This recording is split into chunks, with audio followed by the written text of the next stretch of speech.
کہ عورتوں کے ساتھ حسن معاشرت اختیار کی جائے، ان کو بات بات پر ڈانٹنا، ڈپٹنا، مارنا، لڑائی جھگڑا کرنا یہ اچھی چیز نہیں۔ بہت سارے مقامات پر جو ہے لوگ بالکل ہمیشہ غصے میں رہتے ہیں، سالن میں نمک زیادہ ہو گیا تو ڈانٹ ڈپٹ کر دینا، سالن چاول میں نمک کم ہو گیا تو اس کے اوپر ہاتھ اٹھانا، یہ اچھی چیز نہیں ہے۔ عورتوں کے ساتھ جو نرمی کا معاملہ ہونا چاہیے۔ اللہ کے نبی نے سختی سے منع کیا کہ عورتوں کے اوپر ظلم و جور نہیں ہونا چاہیے، انہیں مارنا پیٹنا نہیں چاہیے، بلکہ خاتون حضرت فاطمہ اللہ کے نبی کے پاس آئی اور کہا کہ مجھے فلاں فلاں شخص نے، ابو جہل نے اور معاویہ نے پیغام نکاح بھیجا ہے، تو اللہ کے نبی نے کہا کہ تم نہ تو ابو جہل سے شادی کرو نہ معاویہ سے شادی کرو، بلکہ جاؤ اسامہ بن زید سے تم شادی کرو، کیونکہ ابو جہل جو ہے فلا یضع عصاه عن عاتقه، اس کا ڈنڈا ہمیشہ اس کے کندھے پر رہتا ہے، وہ بیویوں کو بہت مارنے والا آدمی ہے، اس سے شادی مت کرو۔ تو اللہ کے نبی نے منع کیا۔ تو آدمی کو چاہیے کہ اپنی بیویوں کو نہ ڈانٹے، نہ مارے، اس کے اوپر جبر نہ کریں، تو یہ حسن معاشرت کا جو ہے اس کو حق دیا گیا ہے۔ عبدہ ورسولہ، اما بعد، قال اللہ سبحانہ وتعالی یا ایھا الناس اتقوا ربکم الذی خلقکم من نفس واحدہ وخلق منها زوجها وبث منهما رجالا كثيرا ونساء واتقوا الله الذي تساءلون به والارحام ان الله كان عليكم رقيبا۔ قابل احترام حاضرین مجلس، میں نے آپ لوگوں کے سامنے سورۃ النساء کی ایک آیت کریمہ تلاوت کی ہے۔ سورۃ النساء یہ مدنی سورت ہے جس میں 176 آیتیں ہیں۔ مدینہ منورہ میں اللہ رب العالمین نے اس سورت کو نازل کیا۔ اس سورت میں بیشتر مقامات پر اللہ رب العالمین نے عورتوں کے حقوق کو بیان کیا ہے۔ میرے بھائی، دنیا میں یہ معروف ہے یا دنیا والے لوگوں میں ایک شوشہ چھوڑتے ہیں کہ اسلام نے عورتوں کو مقام نہیں دیا۔ لوگوں میں معروف ہے کہ اسلام عورتوں کو فریڈم نہیں دیتا ہے، اس کے لیے جینے کی آزادی نہیں ہے، پردے میں رکھتا ہے، گھر کی 4 دیواری میں قید کر دیتا ہے، اس کو جینے کا حق موجود نہیں۔ اس طرح کی جو ہے باتیں لوگوں میں معروف ہیں، جبکہ میرے بھائیوں اگر حقیقت میں دیکھا جائے، یہ تجزیہ کیا جائے، تو جتنے حقوق اسلام نے عورتوں کو دیے ہیں اتنے حقوق دنیا کی کسی مذہب اور دین کے اندر موجود نہیں۔ اسلام کی آمد سے پہلے عورتوں کی کیا حالت تھی، ہم لوگ ہمیشہ سنتے رہتے ہیں کہ اس زمانے میں اگر کوئی بچی پیدا ہو تو لوگ اس کو باعث عار سمجھتے تھے، اپنے لیے معیوب سمجھتے تھے، بلکہ بعض قبائل میں بچیوں کو زندہ درگور کر دیا جاتا تھا۔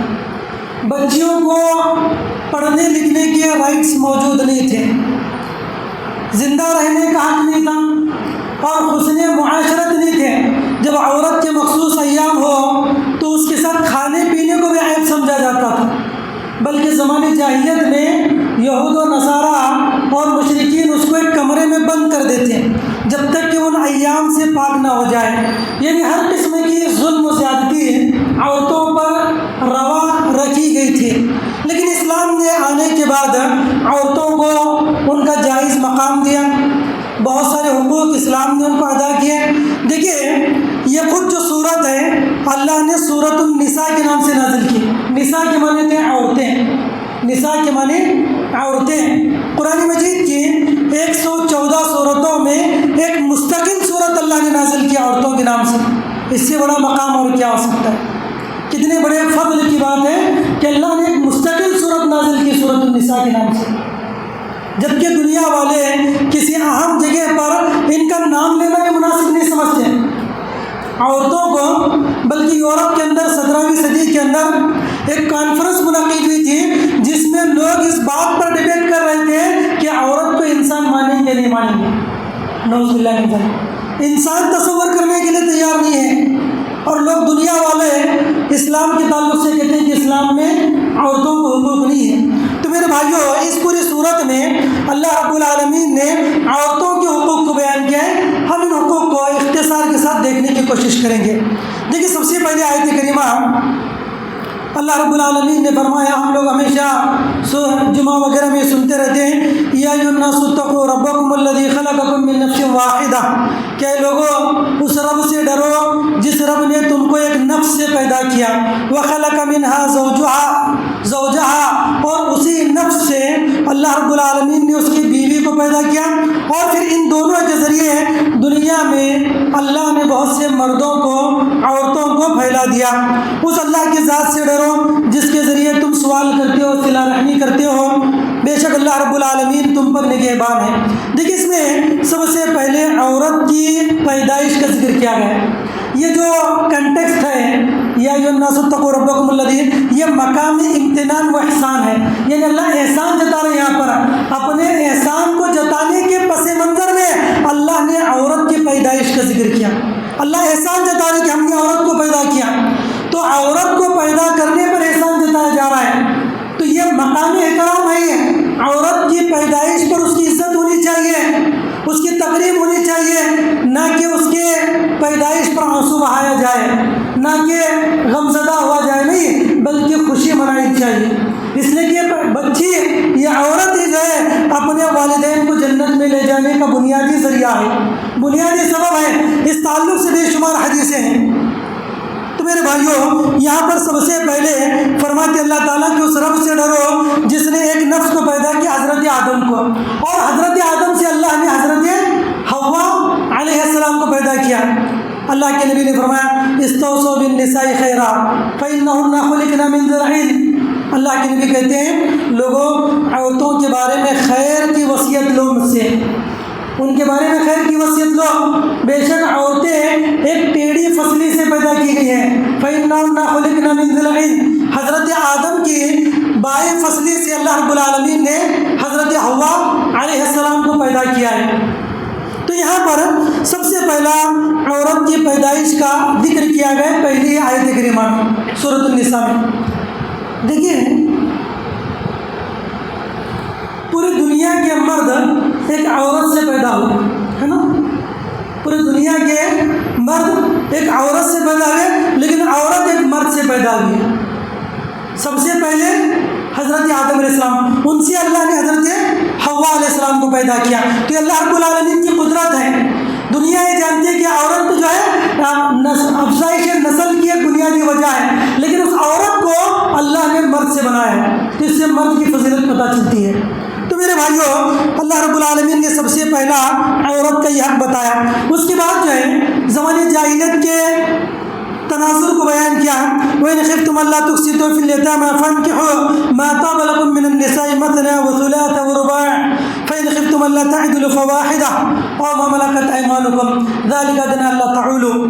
کہتے ہیں کہ زمانے جاہلیت میں لوگ بچیوں کو جو یتیم ہوں, جن کے سر سے باپ کا سایہ اٹھ جائے, ان بچیوں کی شادی نہیں کیا کرتے تھے. بالغ ہونے کے باوجود ان بچیوں کے اوپر اپنا تسلط جمائے رکھتے ہیں, اور خود اولیاء جو ہے زبردستی ان سے نکاح کیا کرتے تھے. ان بچیوں کو ان کی جائز جگہوں پر یا ان کی مرضی کے مطابق شادی ہونے نہیں دیتے. اور پھر دوسری بات یہ کہ ان کا جو مال ہوتا اس مال کو بھی یہ لوگ ہڑپ لیا کرتے. تو اللہ رب العالمین نے اسی طرف اشارہ کیا کہ یا ایھا الذین آمنوا لا یحل لکم ان ترثوا النساء کرہا ولا تعضلوهن لتذهبوا ببعض ما آتیتموهن, کہ تم اے لوگوں عورتوں کو لٹکا کر نہ رکھو.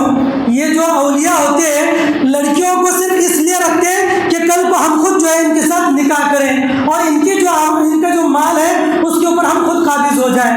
تو اللہ رب العالمین نے ان کی یہاں پر مذمت بیان کی, کہا کہ ان کو ان کے جائز جگہوں پر یا مرضی کے مطابق درست مقامات پر نکاح کرنے دو, ان کو لٹکا کر نہ رکھو. اللہ نے ان کو نکاح کا حق دیا. پہلی جگہ پر اس کی پیدائش کا احترام اور عزت کا مقام بیان کیا. دوسری جگہ پر دوسرے نمبر پر جو ہے اللہ نے ان کی شادی کا رائٹ ان کو عطا کیا کہ وہ شادی کر سکتی ہیں.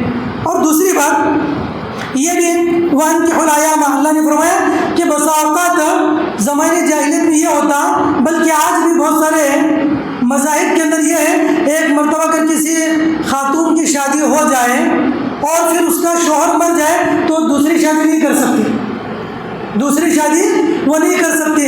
آج بھی ایسا ہے، بلکہ آج سے اگر 100 سال ہم لوگ پیچھے چلے جائیں تو لوگوں میں یہ ستی کا رواج تھا، اگر شوہر مر جاتا تو اس کے ساتھ بیوی کو بھی جلا دیا جاتا۔ تو اس طرح جو ہے بہت ہی زیادہ ظلم و تشدد عورتوں پر روا تھا، لیکن اسلام نے سب سے پہلے کہا عورت چاہے بیوہ ہو، مطلقہ ہو، مختلعہ ہو، اس کو دوسرا نکاح کرنے کا حق ہے، اسلام نے یہ حق عطا کیا۔ یہ دوسری چیز ہے۔ اور تیسری چیز یہ ہے، اللہ فرماتے ہیں وَإِنْ خِفْتُمْ أَلَّا تُقْسِطُوا فِي الْيَتَامَىٰ فَانكِحُوا، کہ اگر تمہیں ڈر ہے کہ تم 2 3 شادیاں کرنے کے بعد عورتوں کے حقوق ادا نہیں کر سکتے، تو پھر تمہارے لیے ضروری ہے کہ اللہ تعدلوا فواحدہ، صرف ایک سے نکاح کرو۔ تو یہاں پر انصاف کا حق اللہ نے دیا، عورتوں سے یہ نہیں کہ 2 3 4 ہم لوگ شادیاں کر لیں اور حقوق ادا نہ کریں۔ اللہ نے سختی کی یہاں پر کہ اگر تمہیں ڈر ہے کہ اگر تم حقوق نہیں ادا کر سکتے تو پوری زندگی صرف ایک خاتون کے اوپر بسیرا کر لو۔ تو یہاں پر عورتوں کو ان کے ظلم، ان کے حقوق کا ادا کیا ہے۔ دیکھیے ایک مقام پر وہ حدیث بھی اللہ کے رسول صلی اللہ علیہ وسلم کی، جس انسان نے 2 شادیاں کی اور دونوں کے حقوق برابر نہ کرتا ہو تو قیامت کے دن وجاء یوم القیامت وشقہ ساقط، اللہ کے نبی نے کہا کہ وہ قیامت کے دن اس طرح آئے گا کہ اس کے جسم کا آدھا دھڑ گرا ہوا ہوگا۔ اللہ اکبر، کتنی بڑی ذمہ داری کی بات ہے۔ اللہ رب العالمین کہتے ہیں کہ اس کا آدھا دھڑ جو ہے گرا ہوا ہوگا۔ تو میرے بھائیوں دیکھیے یہ عام چیز ہے، انسان کو اللہ رب العالمین نے حق دیا، انسان 2 بھی کر سکتا ہے، 3 بھی کر سکتا ہے، 4 بھی کر سکتا ہے، لیکن انصاف کا مادہ اس کے اندر ہونا چاہیے، انصاف کا جذبہ اس کے اندر ہونا چاہیے۔ اور بعض خواتین یہ سمجھتی ہیں کہ 2 3 4 کرنا یہ غیر ضروری ہے، اس میں بھی خود عورتوں کا حق ہے۔ اگر کوئی بیوہ ہو، کوئی خاتون ہو جس کو کوئی شادی نہیں کر رہا ہے تو اس کی زندگی اسپائل ہو رہی ہے، اس کی زندگی برباد ہو رہی ہے۔ اگر کوئی بندہ اس سے نکاح کر لے تو اس کی زندگی بن جائے گی، اللہ تعالیٰ اس کی زندگی بنانا چاہتا ہے۔ تو انسان کو اللہ نے حق دیا کہ وہ 4 نکاح کر سکتا ہے، لیکن 4 سے زیادہ اسلام میں جائز نہیں ہے۔ اس سے پہلے وہ مشہور روایت بھی ہے، اللہ کے نبی علیہ السلام کے زمانے میں بہت سارے صحابہ جب اسلام لائے تو بعض صحابہ کی 10 بیویاں تھیں، 10 بیویاں تھیں۔ اللہ کے نبی نے کہا امسک اختر اربعۃ منہن وفارق سائرہن، اللہ کے نبی نے کہا ان 10 میں 4 کا انتخاب کرو اور بقیہ کو طلاق دے دو، چھوڑ دو ان کو۔ تو یہاں پر عورتوں کے بارے میں یہ حق بتایا جا رہا ہے کہ عورتوں کا یہ حق ہے کہ ان کے ساتھ انصاف کا معاملہ کیا جائے، ہر معاملے میں، کھانے پینے میں ہو، رہنے سہنے میں ہو، ہر چیز میں ان کے ساتھ انصاف کا معاملہ کیا جائے۔ تو عورتوں کی کتنے حقوق ہوئے؟ ایک تو پیدائش پر احترام کیا جائے، ایک حق، دوسرا اس کے ساتھ جو ہے اس کو شادی کا حق دیا جائے، دوسرا حق ہے، اور تیسرا یہ کہ اس کے ساتھ انصاف کیا جائے، اور چوتھا حق یہ ہے اللہ فرماتے ہیں وَآتُوا النِّسَاءَ صَدُقَاتِهِنَّ نِحْلًا فَإِن طِبْنَ لَكُمْ عَن شَيْءٍ مِّنْهُ نَفْسًا فَكُلُوهُ هَنِيئًا مَرِيئًا، اللہ فرماتے ہیں کہ لوگوں تم خوشی اب ان عورتوں کو ان کا مہر عطا کرو، ان کا مہر ان کو دے دیا کرو۔ وَآتُوا النِّسَاءَ صَدُقَاتِهِنَّ نِحْلًا، صرف مہر دینا نہیں ہے بلکہ خوشی دینا ہے۔ بہت سے مقامات پر دیا تو جاتا ہے لیکن نہ چاہتے ہوئے، زور زبردستی کی بنیاد پر، لیکن اللہ کہتے ہیں کہ ان کو خوشی جو ہے مہر دیا کرو۔ تو یہ چوتھا حق ہے، عورتوں کو ان کا حق دلایا جا رہا ہے۔ بہت سارے دین میں، ادیان میں عورتوں کو مہر نہیں دیا جاتا، عورتوں کو جہیز دے دیا تو سمجھا جاتا ہے کہ وہی چیزیں ہیں۔ تو خیر، اور اسلام یہ کہتا ہے کہ عورتوں کو ان کا مہر دیا کریں، یہ چوتھا حق ہے۔ دیکھیے مہر کے تعلق سے بہت سارے مقامات پر بہت ساری خرابیاں لازم ہیں۔ اکثر مقامات پر یہ دیکھا جاتا ہے کہ لوگ مہر جو ہے ادار رکھتے ہیں، مہر جو ہے مہر معجل کا یہ آپشن اسلام میں ہے، لیکن اس کا فائدہ اٹھا کر لوگ جو ہے مہر قرض رکھتے ہیں اور زندگی بھر ادا نہیں کرتے، زندگی بھر اس مہر کو ادا نہیں کرتی۔ بہت بڑی غلطی، اچھی چیز نہیں ہے۔ جتنا جلد ہو سکے مہر کی ادائیگی ہو جانی چاہیے، بلکہ بعض مقامات پر یہ دیکھا گیا، بعض مذاہب میں دیکھا گیا کہ جب انسان وفات پا جائے، شوہر کا انتقال ہو جائے تو اس کے جنازے کے سامنے عورت کو کھڑا کیا جاتا ہے اور کہا جاتا ہے کہ زبردستی اس سے کہلوایا جاتا ہے کہ میں نے خوشی اپنے شوہر کا کیا جاتا ہے. بڑا افسوس کا مقام ہے. زندگی بھر جو ہے وہ آدمی اس بیوی کے ساتھ رہ رہا ہے اور بغیر مہر کے وہ چلا گیا دنیا سے, اور اس کے بعد جو ہے اس کے بیوی سے زبردستی مہر جو ہے معاف کروایا جاتا ہے کہ میں نے اپنے شوہر کا مہر معاف کر دیا. یہ طریقہ درست نہیں ہے, یہ طریقہ اسلامی نہیں ہے, بلکہ مہر اگر کسی نے قرض رکھا ہے تو جتنا جلد ہو سکے اس مہر کو ادا کرے. اور دیکھیے, اگر کسی نے مہر رکھ دیا 10 سال کے بعد, 20 سال کے بعد, 30 سال کے بعد وہ مہر دے رہا ہے, تو اس کو مہر کتنا دے گا؟ اب اس نے جب شادی کے لکھا تھا 1051 روپے, 1151 روپے, لیکن 20 سال کے بعد دے رہا ہے, تو اب اس کو کتنا رقم دینا ہے؟ تو اس میں علماء کے مابین اختلاف ہے. پہلی چیز یہ ہے کہ اگر اس نے سونا چاندی, اگر اس نے مہر میں لکھا ہے کہ میں 1 تولہ سونا دوں گا یا 10 تولے میں چاندی دوں گا, اس نے مہر میں یہ بات کی, اب وہ 10 سال کے بعد دے رہا ہے تو اتنا ہی اس کو دینا ہے, 1 تولہ ہی دینا ہے یا 10 تولے چاندی ہی دینا ہے. مسئلہ ہے رقم کے بارے میں. اس مسئلے میں 2-3 اقوال ہیں. پہلا قول یہ ہے کہ اس زمانے میں اگر وہ دے رہا ہے 10 سال کے بعد, تب بھی اس کو اتنا ہی دینا ہے, جتنا اس نے مقرر کیا 1000 تو 1000 ہی دینا ہے 10 سال کے بعد ہی. حالانکہ اس زمانے میں 1000 روپے کی کوئی اہمیت نہیں ہے, 1000 روپے کی کوئی ویلیو نہیں ہے, لیکن وہ قرض ہے. اب قرض انسان کتنے سال کے بعد بھی اتنا ہی دینا ہے, اس کو زیادہ نہیں دینا ہے. اس لیے کہتے ہیں کہ وہ ایک جو ہے 1000 روپے ہی 10 سال کے بعد دے, 20 سال کے بعد ایک چیز. اور بعض اہل علم کہتے ہیں کہ نہیں, بلکہ ثمنیت کا اعتبار کیا جائے گا. ثمنیت کا مطلب ویلیویشن کا اعتبار کیا جائے گا, کتنی ویلیو ہے. اس زمانے میں 1000 روپے کی ویلیو کتنی تھی, 10 سال کے بعد اس کی ویلیو کتنی ہے. اور اگر کیلکولیٹ کریں تو آسانی سے ہر زمانے کی چیز, بلکہ آج سے 100 سال کے پہلے کیا تھی آج ہم معلوم کر سکتے ہیں. تو اس طرح سے اس کے حساب لگا کر اس کو دینا ہے. یہ دوسرا قول. اور تیسرا قول یہ ہے کہ اس مسئلے میں جو ہے اتنا ہی رقم ہے, لیکن من باب الاحسان, احسان کا طریقہ یہ ہے, اللہ کے نبی علیہ السلام نے فرمایا کہ تم میں لوگ سب سے بہتر انسان ہوا ہے, احسن الناس خلقا احسنهم قضاء, وہ کما قال علیہ السلام, کہتے ہیں کہ لوگوں میں سب سے بہتر آدمی وہ ہے جو قرض کی ادائیگی اچھے انداز میں کرے. تو کہتے ہیں یہاں پر واجب تو نہیں ہے, لیکن بڑا کر دے, یہ اس کے اخلاق ہے, یہ اس کے اخلاق ہے کہ اس کو بڑا کر دے.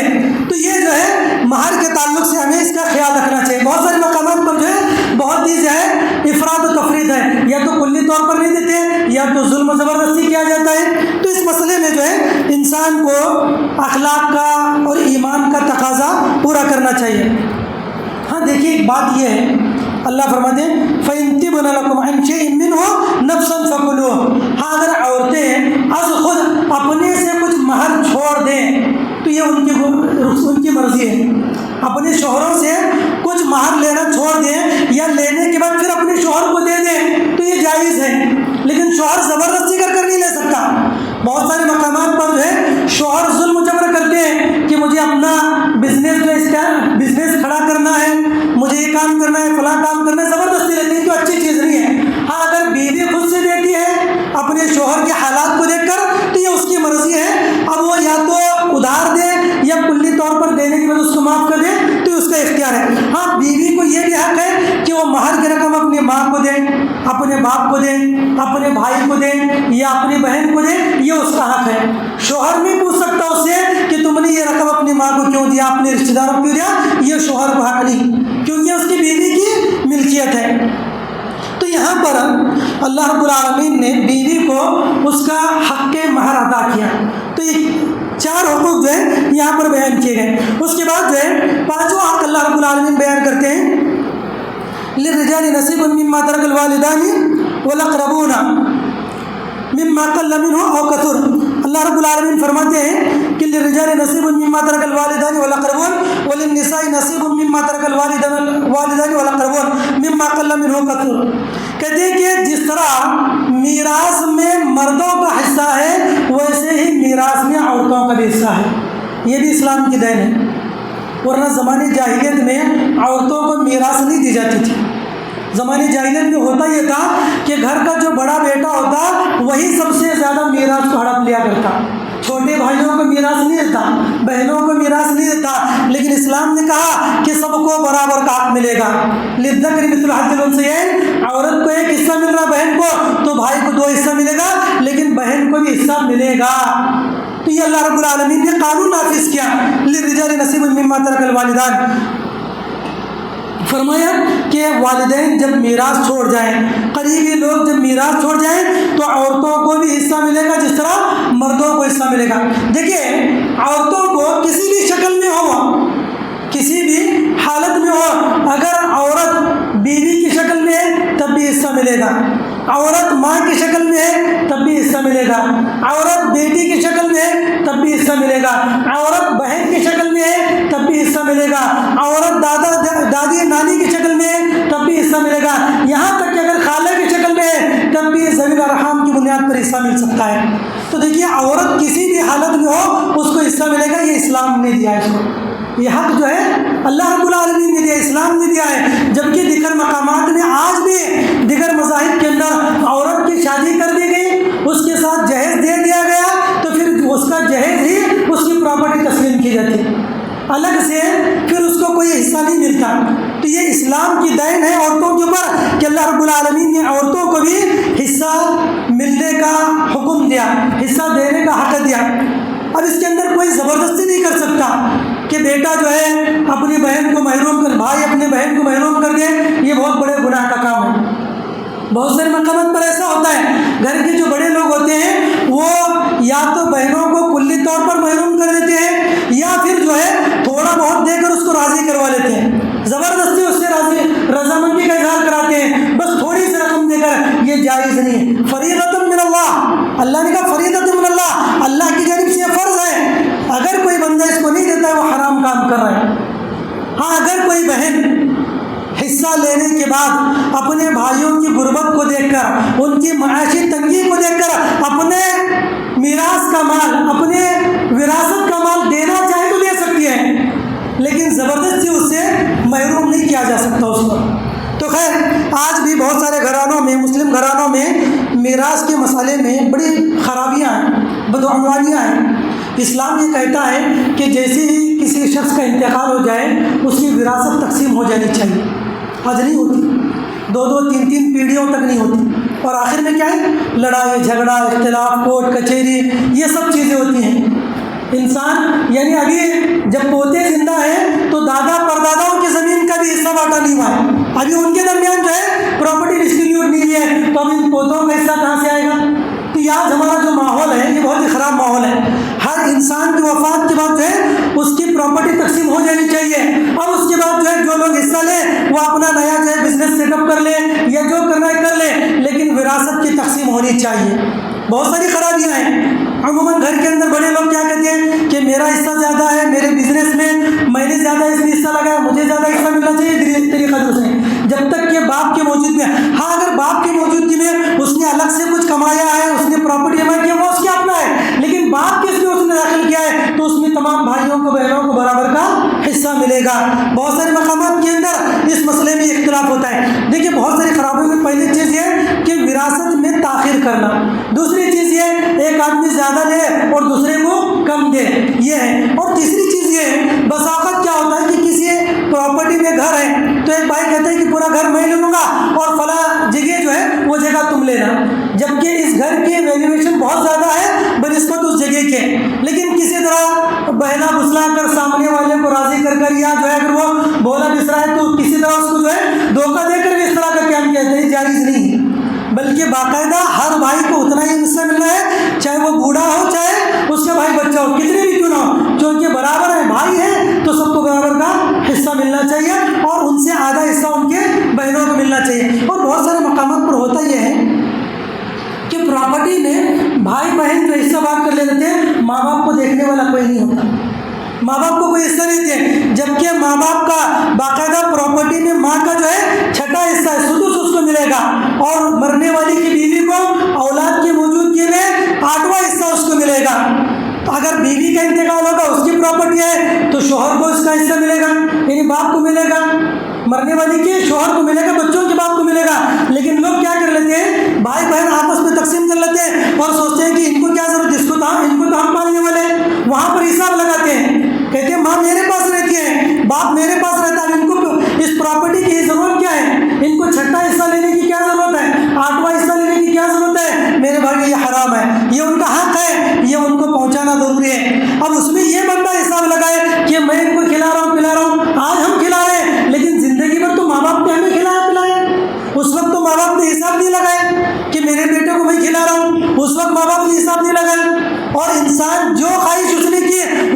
ماں باپ جو ہے پوری کر دیتے ہیں بچوں کی، جبکہ بڑھاپے کے اندر ماں باپ کا کیا ہوتا ہے؟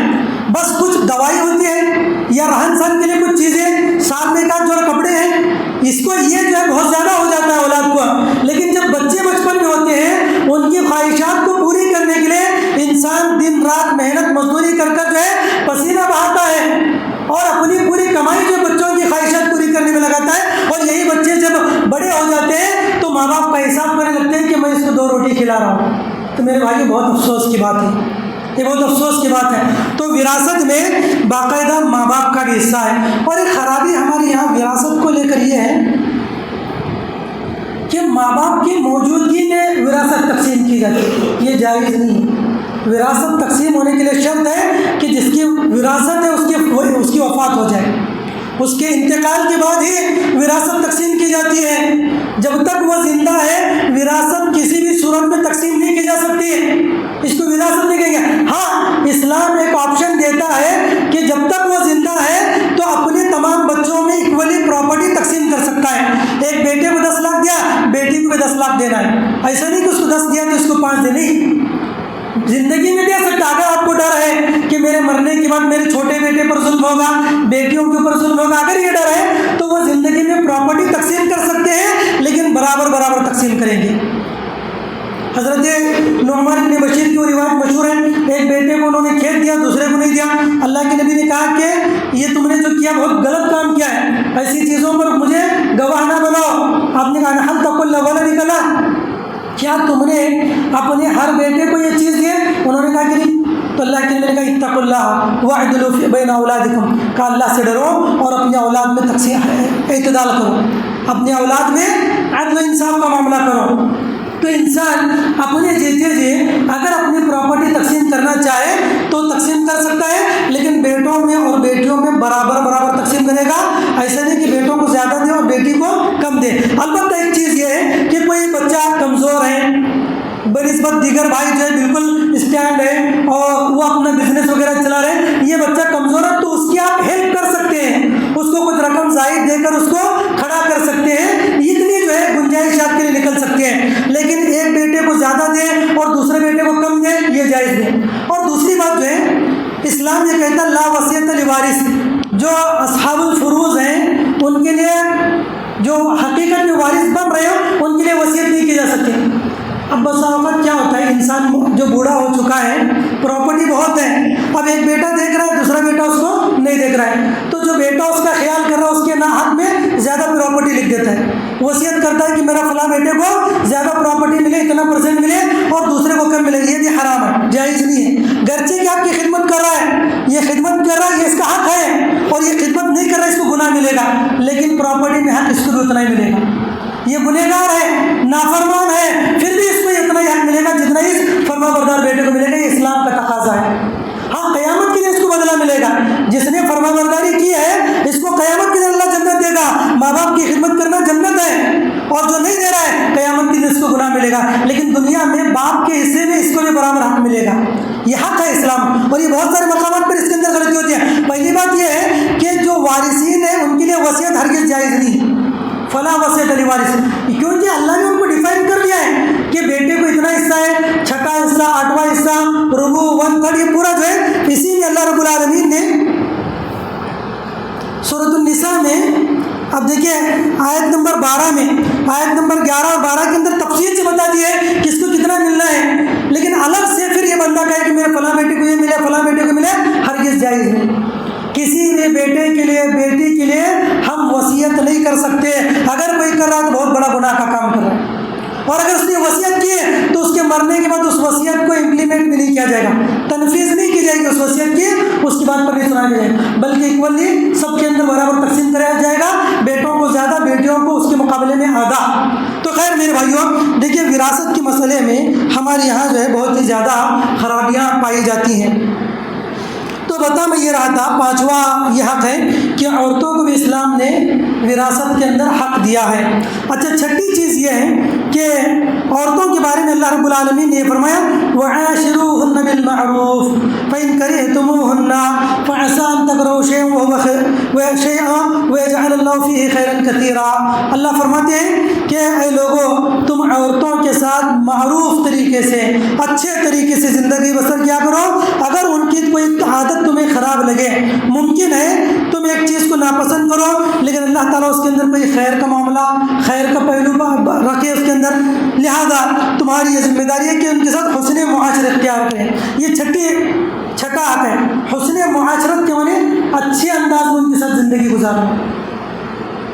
اللہ کے نبی علیہ السلام کی مشہور حدیث ہر جگہ ہم لوگ سنتے رہتے ہیں، خیرکم لأہلی وانا خیرکم لأہلی، کہ تم میں سب سے بہتر انسان ہوا ہے جو اپنے گھر والوں کے لیے بہتر ہے، اور میں اپنے گھر والوں کے لیے بہتر ہوں، یہ اللہ کے نبی نے بتایا۔ تو یہ چھٹا حق ہے کہ عورتوں کے ساتھ حسن معاشرت اختیار کی جائے، ان کو بات بات پر ڈانٹنا، ڈپٹنا، مارنا، لڑائی جھگڑا کرنا یہ اچھی چیز نہیں۔ بہت سارے مقامات پر جو ہے لوگ بالکل ہمیشہ غصے میں رہتے ہیں، سالن میں نمک زیادہ ہو گیا تو ڈانٹ ڈپٹ کر دینا، چاول میں نمک کم ہو گیا تو اس کے اوپر ہاتھ اٹھانا، یہ اچھی چیز نہیں ہے۔ عورتوں کے ساتھ جو نرمی کا معاملہ ہونا چاہیے۔ اللہ کے نبی نے سختی سے منع کیا کہ عورتوں کے اوپر ظلم و جور نہیں ہونا چاہیے، انہیں مارنا پیٹنا نہیں چاہیے، بلکہ خاتون حضرت فاطمہ اللہ کے نبی کے پاس آئی اور کہا کہ مجھے فلاں شخص نے، ابو جہم نے اور معاویہ نے پیغام نکاح بھیجا ہے، تو اللہ کے نبی نے کہا کہ تم نہ تو ابو جہم سے شادی کرو نہ معاویہ سے شادی کرو، بلکہ جاؤ اسامہ بن زید سے تم شادی کرو، کیونکہ ابو جہم جو ہے فلا یضع عصاه عن عاتقه، اس کا ڈنڈا ہمیشہ اس کے کندھے پر رہتا ہے، وہ بیویوں کو بہت مارنے والا آدمی ہے، اس سے شادی مت کرو۔ تو اللہ کے نبی نے منع کیا۔ تو آدمی کو چاہیے کہ اپنی بیویوں کو نہ ڈانٹیں، نہ ماریں، اس کے اوپر جبر نہ کریں۔ تو یہ حسن معاشرت کا جو ہے اس کو حق دیا گیا ہے۔ یہ چھٹی چیز ہے۔ اور ساتواں حق یہ ہے کہ عورتوں پر الزام نہ لگائیں، تہمت نہ لگائیں۔ بہت سارے مقامات پر جو ہے خواہ عورتوں پر بہت سارے الزامات لگائے تھے، تہمتیں لگائی دیتے ہیں۔ اللہ رب العالمین نے کہا کہ اگر کوئی بندہ تہمت لگاتا ہے تو اس کو 80 کوڑے مارے جائیں گے، اس بندے کو 80 کوڑے مارے جائیں گے۔ تو یہ بھی عورتوں کے لیے حق ہے، عورتوں کا اللہ رب العالمین نے یہ بھی حق بیان کیا۔ صرف کوڑے نہیں مارے جائیں گے، بلکہ اس کی گواہی زندگی پر کبھی قبول نہیں کی جائے گی۔ جس نے الزام لگایا عورتوں پر اور کوئی گواہ نہیں پیش کر سکا تو اس بندے کو 80 کوڑے بھی مارے جائیں گے، اور پھر آئندہ سے اس کی کوئی گواہی بھی قبول نہیں کی جائے گی۔ اور پھر قرآن سورہ نور وغیرہ میں کہا کہ اس کو دنیا میں بھی عذاب ہے اور آخرت میں بھی عذاب ہے۔ تو یہاں پر جو ہے ساتواں حق عورتوں کو بتایا گیا ہے کہ ان کے اوپر الزام نہیں لگانا چاہیے۔ تو خیر اس طرح جو ہے بہت سارے حقوق اللہ رب العالمین نے سورۃ النساء کے اندر عورتوں کے تعلق سے بتائے، اور یہ بتایا کہ اگر کبھی اختلاف ہو جائے میاں بیوی کے اندر تو دونوں طریق سے فریقین میں سے ایک آدمی کو مقرر کیا جائے، دونوں بیٹھ کر ان دونوں کے درمیان جو ہے صلح مصالحت کروائے، ان دونوں کے درمیان جو ہے مصالحت کروائی جائے۔ یہ بھی اس کا حق ہے، یہ نہیں کہ اختلاف ہوتے ہی جو ہے طلاق خلا کی باتیں کی جائے، یہ بھی خلاف ادب ہے، خلاف اسلام ہے، بلکہ عورتوں کا یہ حق ہے کہ ان کو سمجھنے کا موقع دیا جائے، آپسی معاملات کو حل کرنے کا موقع دیا جائے، فوراً معاملہ طلاق خلا تک نہ پہنچے۔ اس بات کو اللہ رب العالمین نے اس آیت کریمہ کے اندر بیان کیا، آیت نمبر 35 کے اندر وَإِنْ خِفْتُمْ شِقَاقَ بَيْنِهِمَا فَابْعَثُوا حَكَمًا مِنْ أَهْلِهِ وَحَكَمًا مِنْ أَهْلِهَا۔ تو اس طرح جو ہے کئی مقامات پر اللہ رب العالمین نے خواتین کے حقوق کو بیان کیے ہیں۔ تو ہم لوگوں کو چاہیے کہ سورۃ النساء میں، اور بلکہ سورۃ النساء عورتوں کو خاص کر پڑھنا چاہیے۔ حضرت عمر رضی اللہ عنہ سختی کیا کرتے ہیں اور عورتوں سے کہا کرتے تھے کہ وہ پابندی سے سورۃ النور اور سورۃ النساء کی تلاوت کیا کریں، سورۃ النساء اور سورۃ النور کی تلاوت کیا کریں۔ کیوں؟ اس لیے کہ اس میں عورتوں کے حقوق کو بیان کیا گیا ہے۔ اس لیے ہم لوگوں کو بھی چاہیے کہ ہم اپنے گھر والیوں کو یہ تاکید کریں کہ وہ سورۃ النور ترجمے کے ساتھ پڑھیں، سورۃ النساء ترجمے کے ساتھ پڑھیں، تاکہ وہ سمجھیں کہ ان کے کیا حقوق ہیں۔ خیر اللہ تعالیٰ سے دعائیں اللہ ہمیں کہنے سننے زیادہ عمل صالح کی توفیق نصیب فرمائے۔ اللہ تعالیٰ ہم تمام مسلمانوں کو کتاب و سنت میں بتائی گئی باتوں پر عمل کرنے کی توفیق عطا فرمائے۔ آمین یا رب العالمین۔ السلام علیکم ورحمۃ اللہ وبرکاتہ۔